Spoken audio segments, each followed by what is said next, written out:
Hello, I'm Kigan, and I'm glad you're joining me today.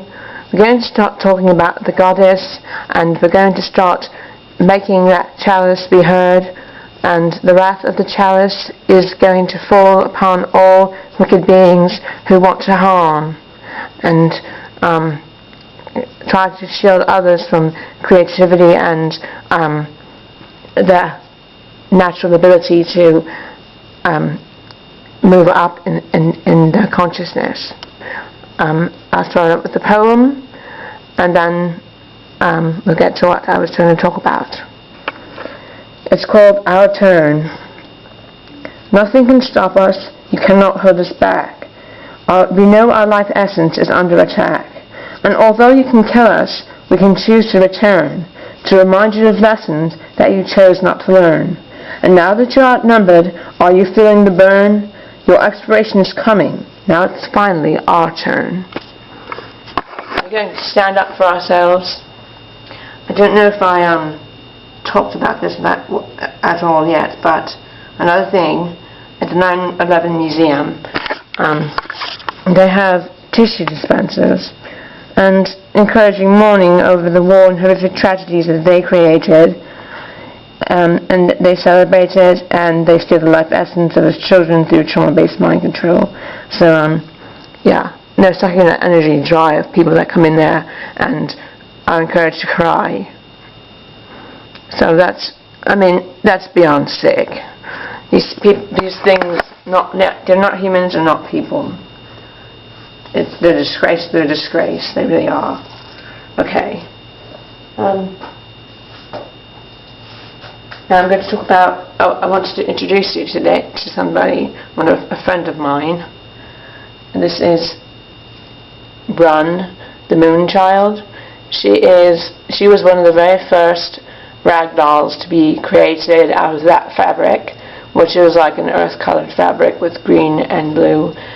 And we're going to be making a series of Earth children, and we'll have them photographed and put on Mark Cloverfield's Facebook page. They're going to be the latest children of the Cloverfield, the Earth children. And that's the Moon Child. She's the very first one created out of that fabric.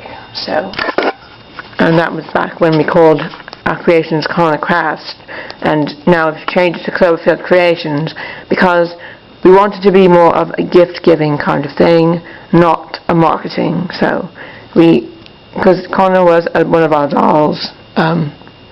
Right up here, and if you could see him, there's a lithograph of him.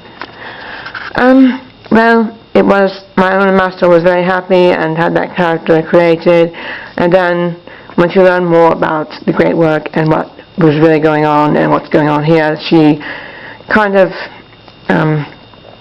felt bad because she had created that character like some kind of like a businessman, and she doesn't want to be like that. And when Mark Cloverfield came, we founded Cloverfield Creations, and that is our thing. And we want this is our thing to bring to the earth to help change the earth, because we want to give gifts, we want to help people out, and we want to encourage people and post our artwork to help people and give them encouragement and hope and encourage them to be creative and create their own individual greatness and things to share with the earth. Because one eye is more important than money.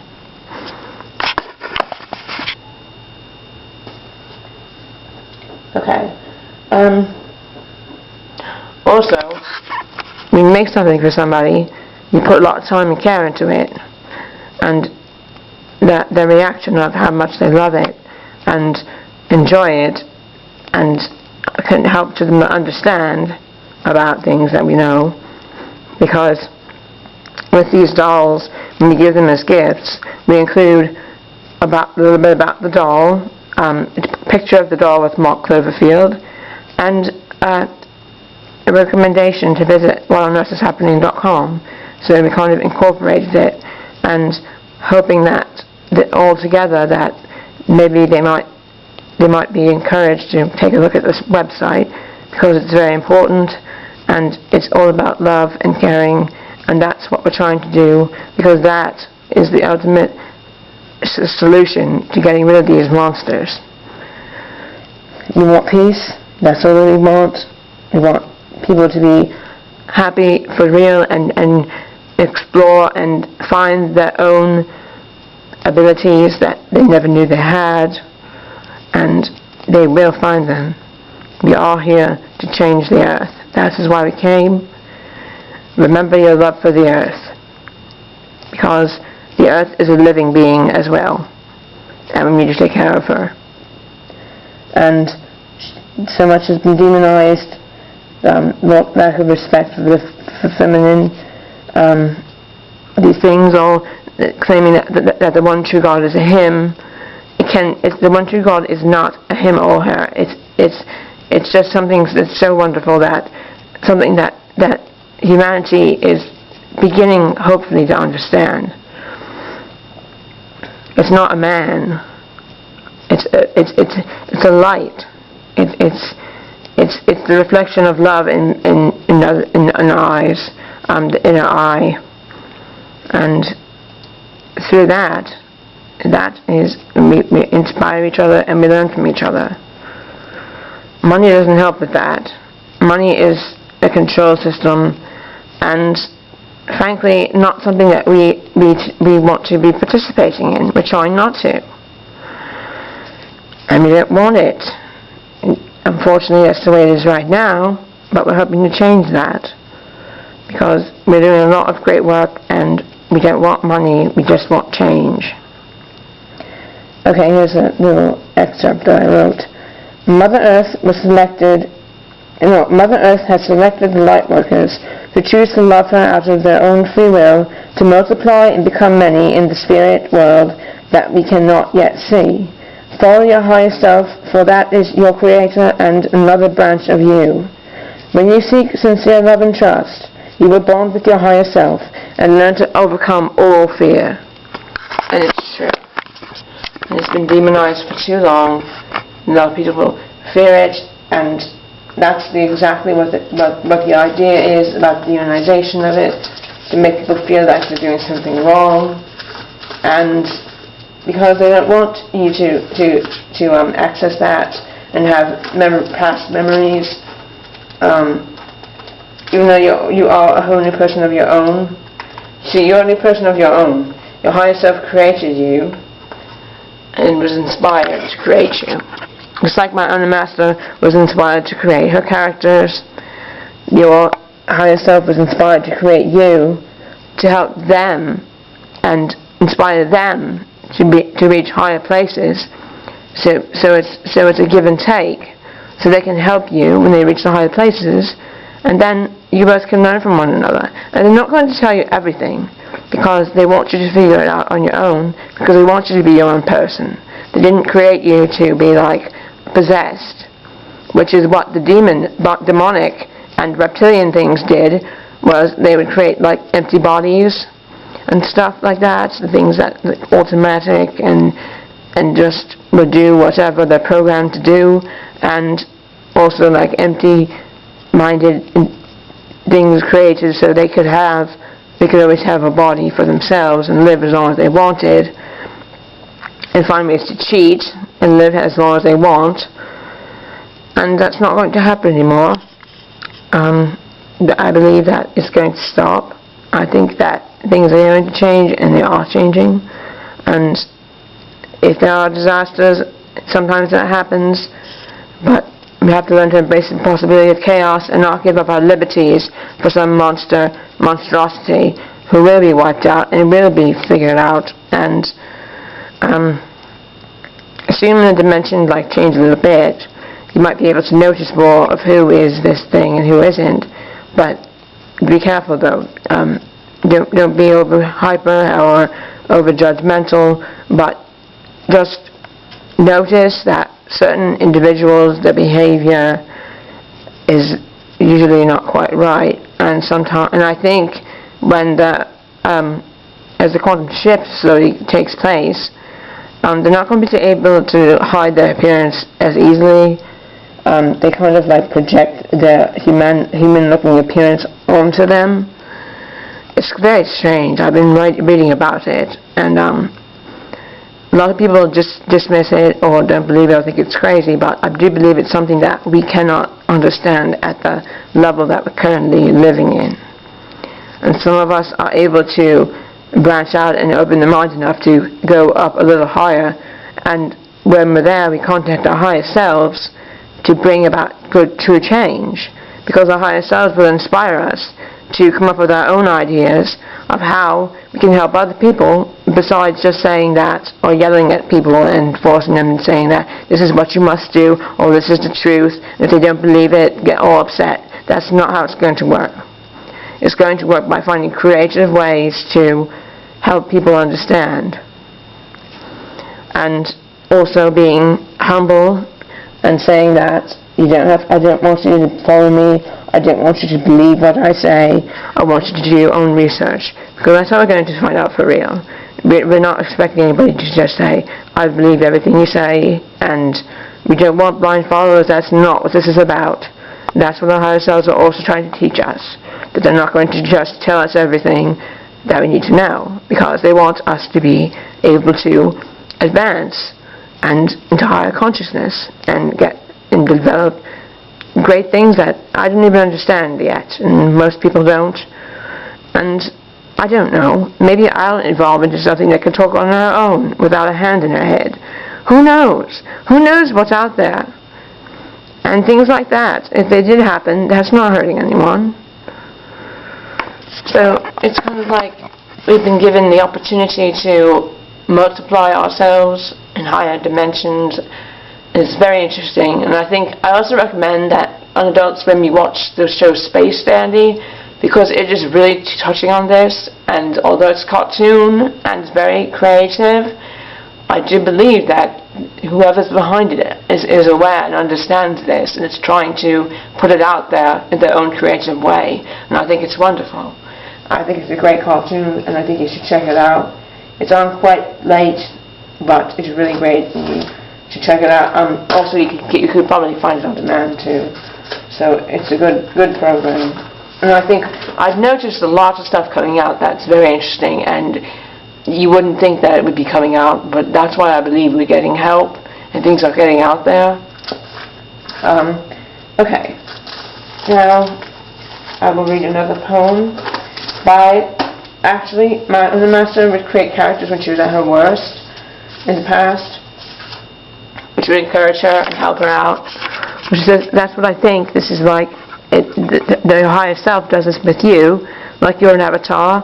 They want to develop you into your own personal individual, and they don't want to manipulate you or take over you, but they want to live through you as a loving, caring parent. And I think it's wonderful that we have this ability to help our lower selves become higher and evolve. And yeah, this is a character that my own master created when she was single and sad and didn't have anyone and was going on a lot of bad dates. This woman, ironically, she was a giant feminist, and she hated men, and she'd like to carry around chainsaws to cut things off that you wouldn't want to know about. But not like we were going to do that or encourage that behavior for real, but I'm just saying that it was an empowering character that she loved. And she's going to be drawing a new picture of her, and we will post that on Mark Cloverfield's page as well. But this is for the female, the feminine. The power of the feminine is in everyone. Everybody has the sacred feminine and the sacred masculine, and we need to learn how to balance those together, because the sacred masculine defends the sacred feminine, which is interesting too, because you have Franchina, the chalice, and her chainsaw is the blade, so it's very, very cool how that does happen to work out synchronistically. A lot of the things my own master made up when she was self-suffering, are coming back to her in different ways and helping her out. It's really interesting how this all works. You got to get in touch with your creative side. Everyone's creative. They want to tell you they're not creative. They want to make you think you're crazy, if you have characters or create interesting things. Then, but you know what? Anybody who says that's crazy, they don't understand. Because as long as it's not harming anyone, what is the problem? If something's making someone happy, why take it away from them? Just because you think that it doesn't seem right and it's not causing harm to anybody else doesn't mean that you can force somebody to stop doing what they're doing. And this is a passion, and people need to. And when you do that to somebody, you're putting a wall up and making them feel inferior and uncomfortable, when you should be encouraging them because they are building something great that can help the earth. And other beings, anybody else that are suffering, we'd love to bring our characters there and help them too. We read on the Andromeda Council website that there are other places that are suffering of these things that are controlling them too, and hopefully that some of the stuff that come out of our suffering we can use to help them. So here's a great poem for the women and the feminine side of men. It's called The Wrath of the Chalice by Francina. That's the character's name. The blade has been played, so make way for the chalice. We will not bow down to their blade's ruling palace. We are free thinkers, and we never quit. We have come to expose all that's been counterfeit. We are coming to consume the darkness as we unleash the wrath of the chalice, because justice has regained her sight, and her blade of truth shall repair the imbalance. So, yes. It's interesting too because justice is holding the sword. I think that's wonderful. She's no longer blind. She sees what's going on, and she's going to do something about it. So, take that woman with the sword of justice, and I'm sure they regret using that in their logo. But I'm just saying. And also, Francina said they never counted on the fact that Mom would avenge her son to death. Yes, the sacred feminine coming back, saying, Yeshua is also my son, and I'm going to defend him and all of his brothers and sisters. And she will. The earth will come to our help. Looks like it says in Revelation. Earth will back us up whenever we need help, as long as, and we return the favor by treating her with respect and love. So, if you drop something on the ground that's garbage, just pick it up and throw it away. It will help because some people don't want to pick up garbage if they see that somebody else is garbage because they're worried they're going to get sick, and they could get sick. But everybody should be picking up their own trash. So, just a thought. So we're trying our best. We've recycled lots of paper. Unfortunately, this complex doesn't recycle, so can't do much about that. Anyway, we're trying. So make some effort. We're trying to make an effort here. We're not perfect. None of us are. But we're trying. And we're trying to bring great changes into the world, into the earth. Earth, not the world. It's the earth. And remember also, earth is also can be spelled with the same letters as heart. So love the earth with all your heart. Thank you for joining me, and I'll see you next week.